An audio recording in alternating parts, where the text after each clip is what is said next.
Hello, this is Tony from Garden Masters with a Z. Today we're going to talk about pine tree problems and the telltale sign that you can look for if you have pine trees to see if they're having problems. This is a limber pine, a beautiful pine tree we planted in this garden about 5 years ago. And upon first glance, it looks very, very healthy. How do we know that?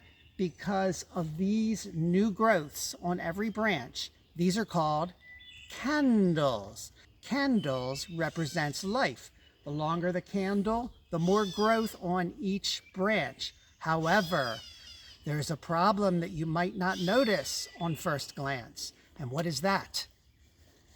Here, this branch, no candle. There's no new growth here. Another branch, no candle. No new growth here, but there is some here. What does that mean? Well, it may mean the pine tree is starting to have problems. Now, we just noticed this a couple days ago and we're not really sure. So we're going to keep monitoring it because most of the branches are very healthy, but a couple are not. When the candle goes out, so does the life.